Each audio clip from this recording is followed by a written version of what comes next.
రాజ్యాంగం మీద ప్రమాణం చేసి ప్రజల యొక్క హక్కులను కాపాడతాం, అందరినీ సమానంగా చూస్తామని చెప్పేసి రాజ్యాంగపరంగా ప్రమాణం చేసినటువంటి ఎమ్మెల్యేలు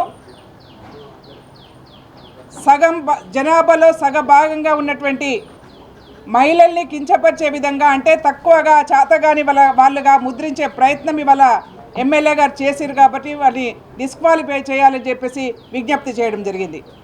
అంతేకాకుండా నిన్న కూడా ఒక అంశం మాట్లాడారు. మళ్ళీ తెలంగాణ రాష్ట్రంలో బతకొచ్చిన వాళ్ళ గురించి మాట్లాడారు.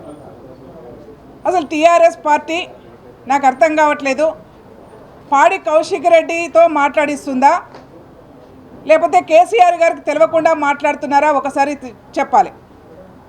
పాడి కౌశిక్ రెడ్డి గారు మాట్లాడుతున్నటువంటి ఎమ్మెల్యేగా ఉండి మాట్లాడుతున్నటువంటి ఆయన మహిళల్ని కించపరుస్తున్న విధానం కానీ, తెలంగాణ రాష్ట్రంలో ఇతర రాష్ట్రాల నుంచి బతుకుదెరువు కోసము ఇక్కడి నుంచి వలస వచ్చినటువంటి వాళ్ళను కానీ కించపరిచే విధంగా మాట్లాడుతున్నటువంటి పాడి కౌశిక్ రెడ్డి విధానం పట్ల గౌరవ కేసీఆర్ గారు స్పందించాలని చెప్పేసి విజ్ఞప్తి చేస్తూ ఉన్నాం.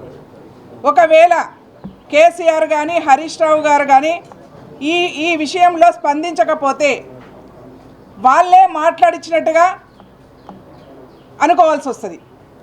ఒకవేళ టీఆర్ఎస్ పార్టీకి సంబంధం లేకుండా పాడి కౌశిక్ రెడ్డి గారే స్వచ్ఛందంగా మాట్లాడినట్టయితే మేము టీఆర్ఎస్ అధ్యక్షులు కేసీఆర్ గారికి డిమాండ్ చేస్తూ ఉన్నాం, పాడి కౌశిక్ రెడ్డిని వెంటనే పార్టీ నుంచి బహిష్కరించాలని చెప్పేసి విజ్ఞప్తి చేస్తూ ఉన్నాం. అట్లాగే అసెంబ్లీలో ఉండి ఒక గౌరవ స్థానం ఎమ్మెల్యే స్థానంలో ఉండి మాట్లాడుతున్నటువంటి పాడి కౌశిక్ రెడ్డికి మేము మొన్ననే చూపించాం, మహిళల్ని కించపరిచే విధంగా మాట్లాడితే చెప్పు దెబ్బలు తింటామని చెప్పాం.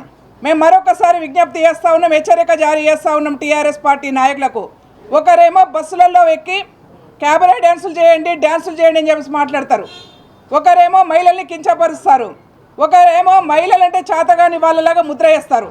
కాబట్టి వీళ్ళందరూ కూడా బుద్ధి రావాలంటే తెలంగాణ రాష్ట్రంలో మహిళల నుంచి వీళ్ళకు ఎదురు దెబ్బ తిరిగే అవకాశం ఉంటుంది. మహిళలు తిరగబడే రోజు ఆసన్నమైందని చెప్పి తెలియజేసుకుంటూ గౌరవ స్పీకర్ గారికి ఇలాంటి నాయకులు సమాజాన్ని గౌరవించలేని వాళ్ళు, సమాజంలో సగభాగంగా ఉన్నటువంటి మహిళల్ని కించపరిచే వాళ్ళు అసెంబ్లీలో ఉండే ఆస్కారం లేదు.